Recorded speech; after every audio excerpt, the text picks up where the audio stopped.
and the Comic Relief University Tour in America.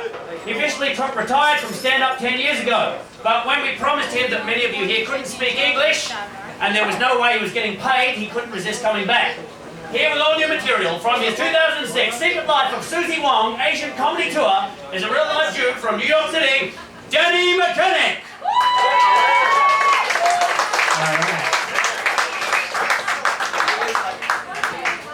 Honey, you gonna talk through my whole act, or honey, sweetheart, tell me when you're done, okay? All right. Yeah, right here, okay? I'm from New York, baby. Don't get me started, honey. All right, Wei Ni Hao. Wei Ni Hao. Yeah. Rest of the show is in English with subtitles. I'm Dan Mechanic. This is my Secret Life of Susie Wong Asian Comedy Tour. It marks my 20 years in the stand-up business. And some of you from America, anyone from the States here? Yeah. Some of you in the States may have seen me on HBO. Some of you in Taiwan may have seen me in Taiwan Fun magazine. And some of you may have seen my personal website when you were surfing porn at the office. Yeah, great to be in Taiwan. I've worked New York, I've worked Las Vegas, I've worked Hollywood. But you really haven't made it in the comedy business. You're no one in this business until you've worked at epicenter of the entertainment world. That's right, Citizen Kane, Taiwan! MIT. That's made in Taiwan, not the university. Okay? Yeah, Taiwan, an amazing place. 23 million people and 46 million 7-Elevens. That's yeah, that's right, 2 7-Elevens for every person here, officially making it the most convenient country in the world. Yeah. Amazingly, 46 million 7-Elevens, and all they sell are tea-boiled eggs. Yeah, the chickens, I like you guys now. The chickens are quite nervous. This has been the last. Go ahead, laugh. It's a comedy show. This has been the last city on my tour. It's been an amazing tour. I left New York 3 weeks ago, and I kicked off the tour in Manila. Anyone here from the Philippines out there? Anyone from the Philippines? You are? You're in the Philippines? All right. Hey, are you from the Philippines back there? All right, great. Philippines. See you at the Western Union on Sunday. Yeah, we'll have some fried lumpia and listen to Martin Rivera bootleg CDs. So, you've been there. So, usually only the guys clap at the Philippine stuff. Who are you bar finding there? Oh my God, even the chicks go to the Philippines here. This is a crazy fucking crowd, huh? Oh boy, we're already off the script and now we're having fun. Okay, so I'm in the Philippines and I'm in Makati. We've been to Makati, and I worked the gig, and I thought it was a pretty good gig until I walked outside onto the sidewalk, and I became part of the Philippine national pastime.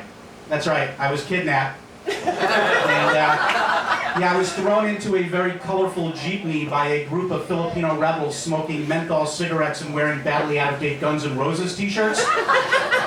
And yeah, I was surprised. I mean, we all know that the Philippines are very corrupt. They kidnap a lot of people. I was surprised to get kidnapped there because, you know, I'm not even Chinese. They kidnap a lot of Chinese people. Let's see, that's the subtitles part of the show. He hasn't been reading the news. Anyway, they kidnap Chinese people because, you know, you guys pay. I mean, I get kidnapped. Who's going to pay for me? My fellow Jews in Hollywood? I thought not. Yeah. Let me tell you, if I got kidnapped, I mean, my agent at William Morris, if I was on fire, he wouldn't even throw his Perrier onto me. He'd be like, Dan's burning? Ah, fuck it, he needs some color. I'm tired of seeing that fucker. You know, actually, let's send him to Asia. I'm tired of seeing him. I don't care if they speak English, he'll do fine. So, they sent me here. So, I'm kidnapped in the Philippines, and after about 2 hours, it's becoming apparent to my kidnappers that no one will pay for me. They're calling my friends, they're calling my family. And the only offer they got for money was one of my ex-girlfriends offered to send them money to keep me there. She's like, you just keep Dan, okay? So I knew there was no way out. I had to rely on my own resources. So I said to the Filipino guys, I said, you know, this is an amazing story. If you let me go, I'll go to Hollywood and I'll meet my friend Richard Saperstein. He's the president of DreamWorks. And I'll sell the story for a movie for several $1 million. And I'll cut each of you in as producers for 10%. And I could tell they never really kidnapped a Hollywood Jew before because they believed me. So they were, yeah. The Jews are just taking a beating today. It's great. The best part about being Jewish, I can just do all the material. So they're so excited about being in the movie business that they start treating me like a normal Filipino friend, like the guys when they hang out. So we're playing basketball, we're drinking San Miguel tall boys, we're smoking shabu, and we're butchering Bon Jovi on the karaoke. Apparently they weren't too impressed with my rendition of Bed of Roses, because when I was done, they're like, dude, just get out of here. I'm like, what about Wanted Dead or Alive? They're like, no, please. Just fucking go. Well, get out of here. So that was fine. I left the Philippines and I flew to the my next gig, which was in Bali. By applause, how many people have been to Bali? Yeah, okay. Bali is a very, very famous island. It's known for its beautiful beaches, its wonderful artists, its relaxing spas, and its disco bombs. No, the disco bombs aren't in the brochure anymore.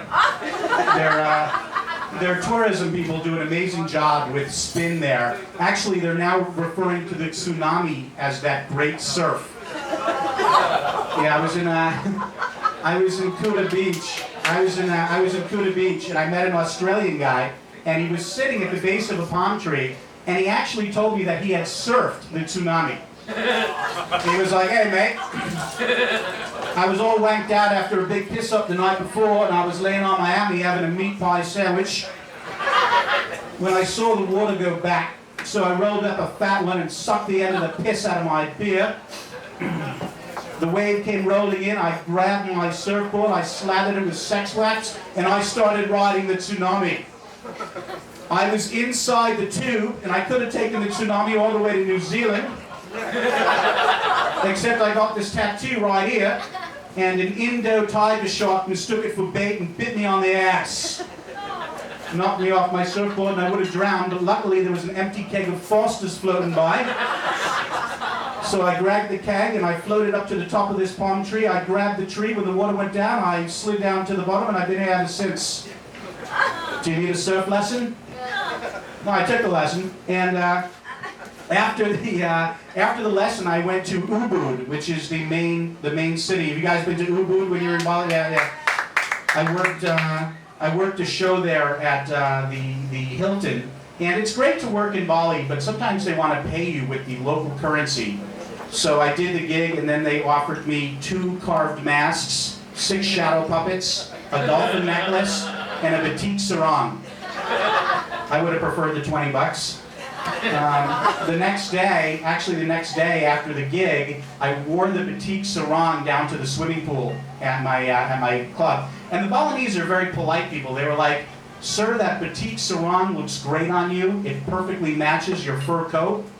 And I was like, fur coat? That's the hair on my back.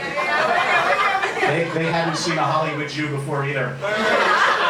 Yeah, so I'm at Ubud, and I want to go see the big attraction there. If you guys have been there, you know it's the Sacred Monkey Forest, right? Right? You've been there. I'm looking in the Lonely Planet book, and they got the Sacred Monkey Forest. I got a cute picture of the monkey, so I go to the Sacred Monkey Forest, and it's like this park with all these monkeys that are there, basically. And you show up, and they give you a bag of bananas for the monkeys. So I walk into the Sacred Monkey Forest, and I'm holding the bananas. And apparently bananas are to monkeys what crack cocaine is to human beings. Because the monkeys were on me like monkeys on bananas. And they're mean. Yeah, they are mean. They're mean. Yeah, they're mean. Bastards. I'm not making this shit up. I'm just telling you about my vacation. I think they're so mean. Yeah, they're crazy. So I'm in there, and these monkeys are nuts. They're like grabbing my sunglasses. They're grabbing my guide's cell phone. one of them was humping the game warden. And I could tell that these were domesticated monkeys. They're used to being around people because there were two up in a tree smoking Marlboros and taking pictures with their cell phone. It was crazy. They were flying at me from all directions. It was like the Wizard of Oz movie, you know, where the monkeys are flying around. And that's when I wished I was like American Vice President Dick Cheney, and I could just have a shotgun and start shooting in all directions without caring. Blowing monkeys out of the trees and moving. Yeah. Show me some love. Yeah. So I hightailed it out of Bali, and I went to my next gig to Japan. Anyone here from Japan? From Japan? Yeah? Okay. Anyone been to Japan? Are you from Japan? Okay, yeah. Japan is a very convenient country because there are vending machines everywhere in Japan. And the vending machines sell everything. As an example, I got off the plane in Japan and I'm hungry, I'm tired. I walked up to the closest vending machine, I put in some yen, and I got myself a nice, cool, refreshing, delicious pair of soiled schoolgirl panties. I'm telling you, I don't bet they sell soiled schoolgirl panties in Japan at a vending machine. All right, I gotta stop for a second. Hold on. I didn't mean to offend you. I didn't really buy the soiled schoolgirl panties. No, I didn't. I got them from the stewardess on the flight over. What's the matter? You don't believe me? I was flying first class. No, it comes with the kosher meal. You get like matzo ball soup, a little gefilte fish, and some soiled panties. All the Jews are like, huh?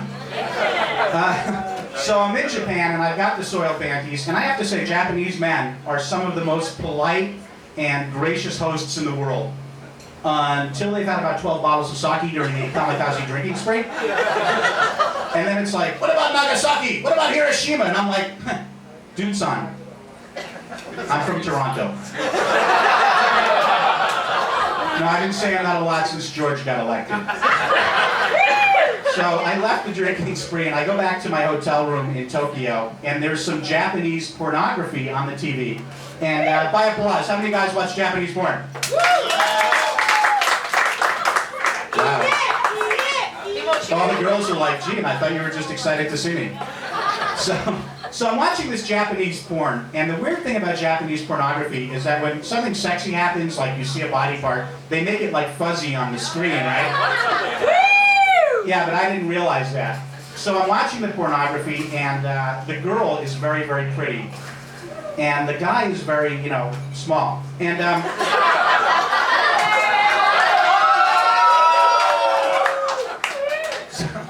such a cheap laugh, isn't it? Chris, when you go on with your career, don't use material like that. I can do dick jokes all day for you guys. You're drunk, you're having fun.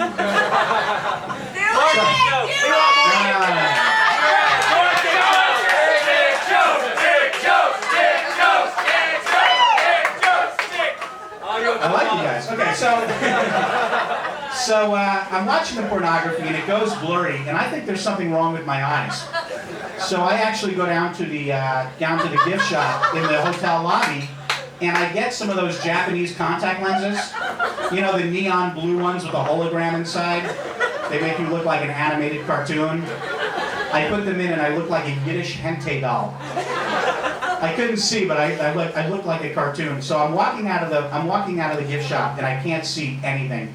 And I run into this Japanese girl, and she's very polite and says the only thing she knows in English, which is, you know, what's your name? So I'm like, Daniel. My name is Daniel, because, you know, that's my name.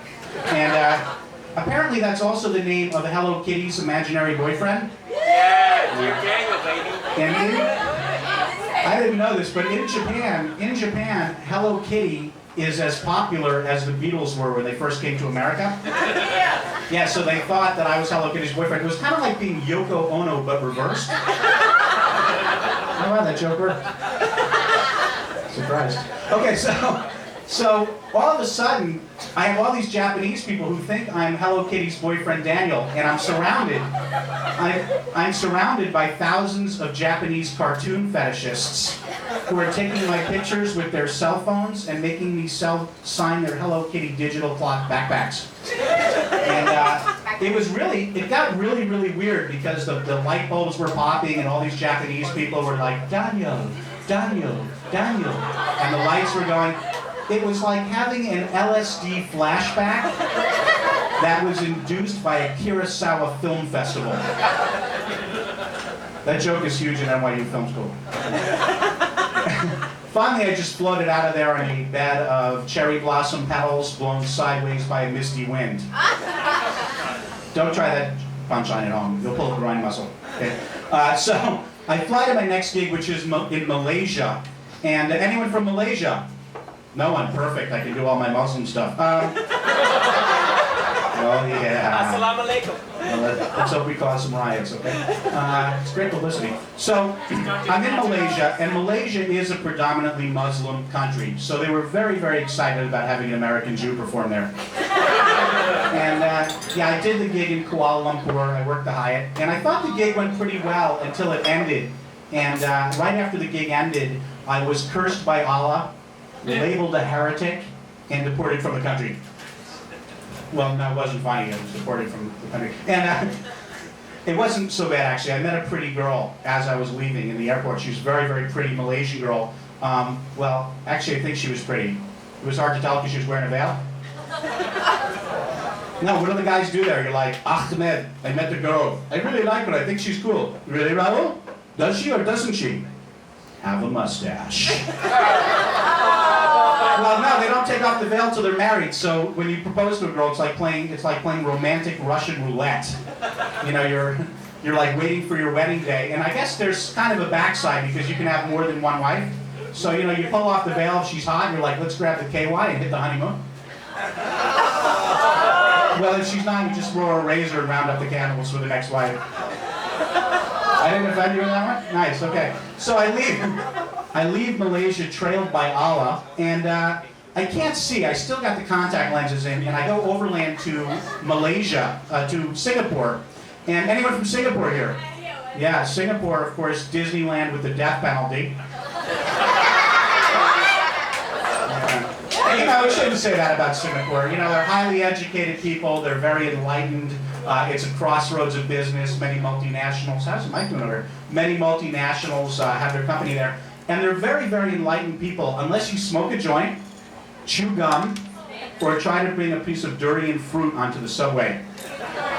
In which case they will kill you, cane you, or just detain you.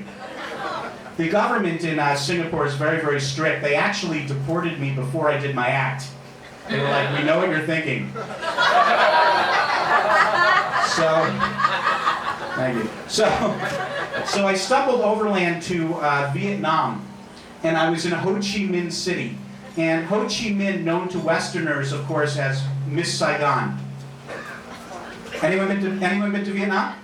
Yeah, right, yeah. 60 million people, a very simple economy, a beautiful economy, built on, you know, rice cultivation, the ancient art of water buffalo farming, river fishing, and of course, pirating Hollywood DVDs. Yeah.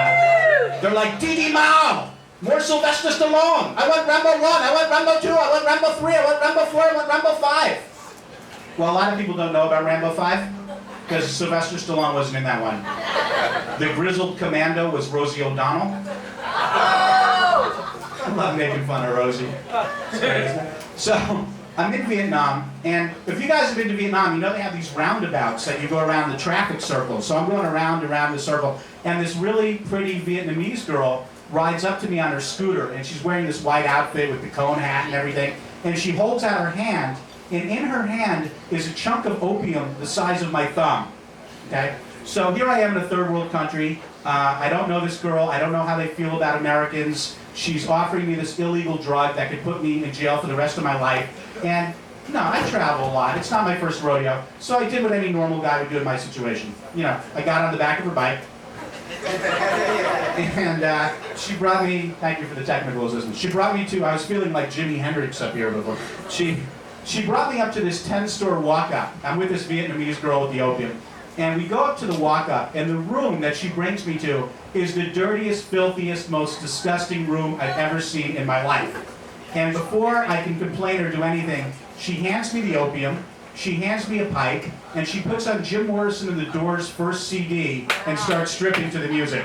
Yeah. So here I am in this room, I've got the opium, the doors are playing, and this beautiful Vietnamese girl is stripping. And I don't usually abuse drugs. You must not. Everyone who knows me is laughing. It's just hash. Come on. So, anyone holding? So I don't usually abuse drugs, and I figure, you know, when in Rome, what the hell? Do as the Vietnamese do. So I fire up the bowl, and I'm smoking the opium, and the doors are playing, the girls are stripping, and after like 3 totes, I'm starting to feel like Marlon Brando in Apocalypse Now. It's like, this is the end, the horror. Beautiful friend, the end, the horror. I drifted off into this beautiful opium-induced sleep. Unfortunately, unlike Marlon Brando, when I woke up, I wasn't a god on my own private island hanging out with Dennis Hopper and Martin Sheen. Actually, what I was another white, fat, middle-aged tourist who'd been duped by a hooker and no longer had his wallet.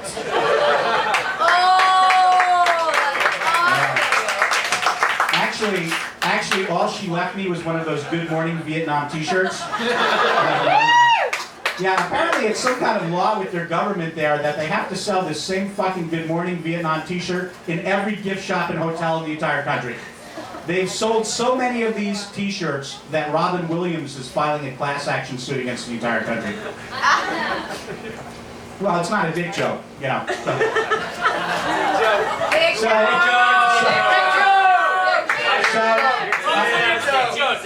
So I'm wandering around Saigon with this hello, good morning shirt, no wallet, and I wander into Cambodia. Has anyone here been to Cambodia? By applause. Yeah. Of course, Cambodia is known around the world for Angkor Wat, which is its famous temples in the jungle there. It's like one of the 8 wonders of the world. And a lot of people didn't know this, but Angkor Wat, when you translate it out of Khmer, actually means you buy these postcards for $1. Yeah, because I'm all kind of whacked out from the night before, and I'm scratching my head, and I'm like, where the hell am I? And all these kids are like, you buy these postcards for $1. You buy these postcards. If you've been there, it's really funny. So I'm taking you on a trip with me. It's like the Lonely Planet warped version. So I'm at Angkor Wat, and I have all these postcards that I bought from the kids. I had so many postcards and pictures of Buddha that like the Dalai Lama would have been jealous, you know. So yes, I make fun of Muslims and the Dalai Lama, so that's correct. So when you're there, you can actually rent an elephant. You can rent an elephant, and so I rent this elephant. And I'm riding the elephant up to the Angkor Wat ruins, and it was really a mystical and spiritual experience. Of course, the Cambodian happy pizza I ate before I got on the elephant didn't hurt. You guys, by applause, who's had the Cambodian happy pizza? Yeah.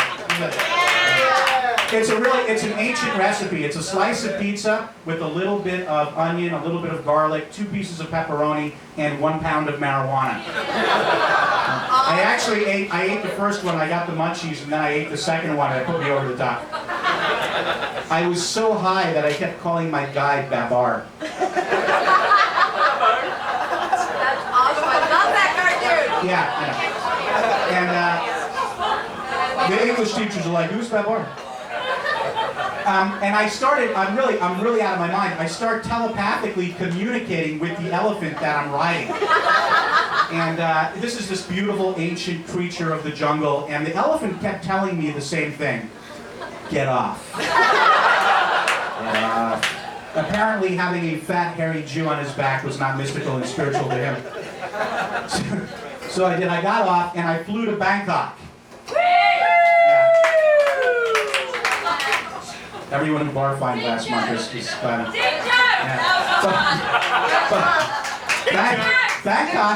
Bangkok, of course, the city of angels. But many of the angels will leave heaven with you for an appropriate bar fine. So I'm in Bangkok, and to be honest, my older brother gets jealous every time I go to Bangkok. He's like, he's married, he lives in Orange County, you know. He tells his wife, honey, I want to go to Bangkok to play golf with Danny. She's like, you're going to Bangkok to play golf? You're leaving your putter here. He's like, well, what about my short game? With Cialis, it's a hole-in-one every time. So I'm in Bangkok, and I don't know why he's jealous, because I wouldn't mess around with any of those Thai girls at all. I mean, I'd be scared of catching something really, really dangerous, you know, like a wife. I actually wouldn't go into any of those go-go bars unless I was wearing a full scuba wetsuit. Yeah, I'm talking, you know, flippers, booties, mask and snorkel for the live show. So there I am at Nana Plaza in my scuba outfit. And they have like thousands of go-go bars at Nana Plaza. And I'm looking, and I've never been there before. Yeah. I'd never seen a Thai go-go bar. And I'm looking in there, and there's all these girls, and they're in bikinis, and they're young, and they look really sexy. It's very erotic. Let me tell you what wasn't sexy and erotic was the thousands of 60-plus-year-old German postal workers collecting their pensions, swilling tiger beer, and getting jiggy on Viagra.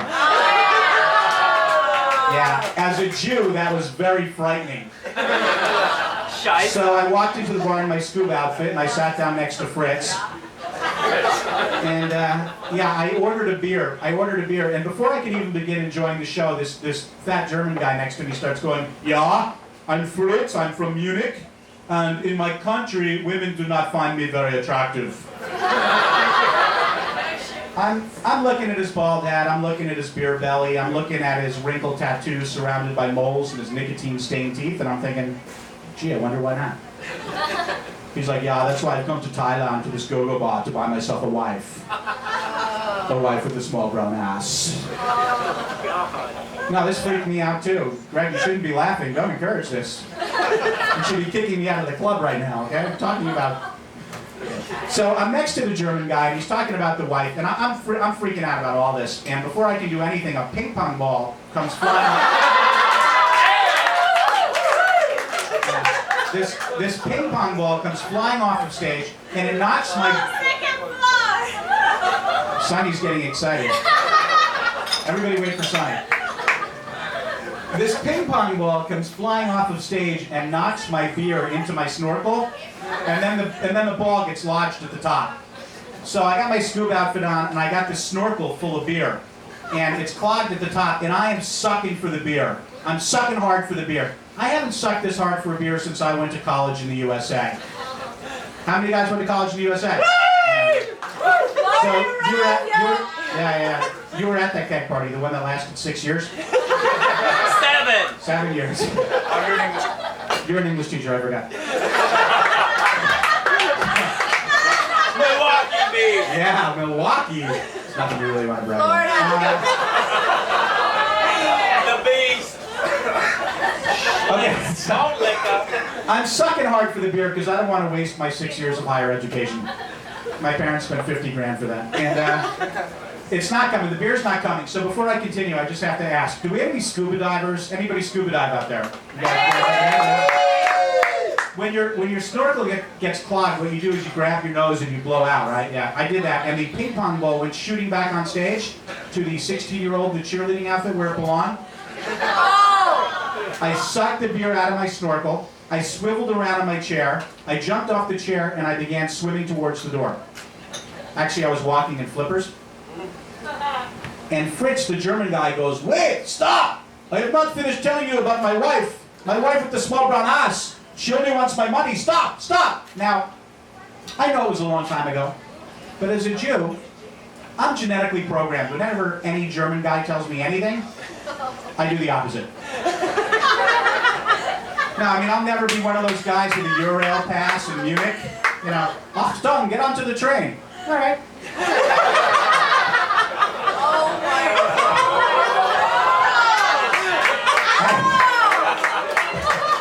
I can tell those jokes. So can Spielberg. Well, I told those jokes at Passover. People were throwing matzah at me. It was crazy. My mom was like, "Give him some more matzah. You can make a career out of it." No, we suffered for those jokes, Sonny. Come on. It's another free beer. Oy vey. Oy vey, she says. Oh my God. No sugar now. So I run Everyone want to get their Yiddish out right now. Okay, we're showing that. Anyone else? Okay, all the Gentiles are going crazy back there. Okay, all the Gentiles are going nuts. I know you've watched Seinfeld, right? Okay, so everyone who watched Seinfeld thinks they're Jewish. Okay. In Yiddish. So I'm outside Nana Plaza, and I'm surrounded by 20 of the most beautiful Thai women I've ever seen. They're tall, they're sexy, they're wearing dresses, they got big tits, they got makeup. Well, yeah, it can only mean one thing. Yeah, they're ladyboys. And the ladyboys are very, very impressed with my outfit, and they're also impressed with my flippers. And I'm impressed with their outfit, but less impressed with their flippers. And no, we're getting along, we're having a good time, until one of them reached out and tried to stroke my snorkel. Stroke my snorkel. That's kind of a dick joke. No, you can ask your English teachers tomorrow, it's okay. So I got freaked out, and I immediately went to the airport, and I flew here to Taiwan for the gig tonight, and just by applause, how many people regularly fly into Taiwan here? Just curious, how many people fly in? You guys ready yet? Let me give you some advice. When you fly from Bangkok to Taiwan, don't do it in a full scuba wetsuit. When I got off the plane, the drug dogs were on me like Lassie on a ham bone. The drug custom agents did a cavity search on my body that they usually reserve for Elton John. Rocket Man! Oh, folks, I'm doing the full set. You're pigs. Yeah, so they do the cavity search, and I have to tell you, at this point, after being kidnapped in the Philippines, after the girl with the mustache in Malaysia, after the monkey humping the guide in Bali, after getting thrown out of Singapore, after the hooker in Vietnam, I'm ready to meet a nice, normal, quiet, conservative Taiwanese girl. So I go to Carnegie's.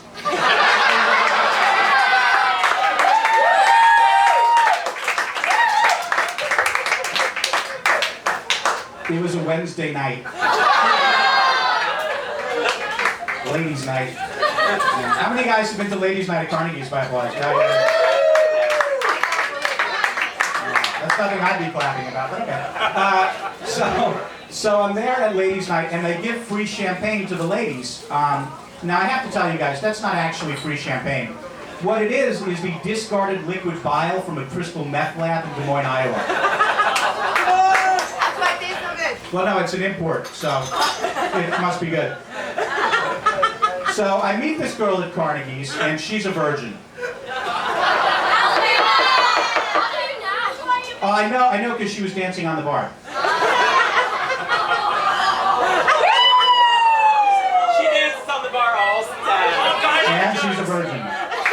Quite amazing, actually. So me and the girl have like 6 glasses of the liquid bile, and after we drink it, we go out to my car outside of Carnegie's, and we start having sex in my car. And you know, the windows are rolled up, it's all steamy in there, I'm naked, she's naked, car's going up and down, and all of a sudden I'm hearing, and I'm like, what? So I roll down the window, and there's a Taiwanese police officer who speaks perfect English. And he's like, look, you're parked illegally. And then he shines his light on the naked girl I'm with, and he's like, and I can write you a big ticket, I can take you to Taipei Municipal Hall, I can deport you, or I'm next. So I look at the girl, I look at the cop, I look at the girl, I look at the cop, I go, you're next? Okay, but I've never fucked a cop before. I'm Dan Mechanic, thank you very much for coming out tonight.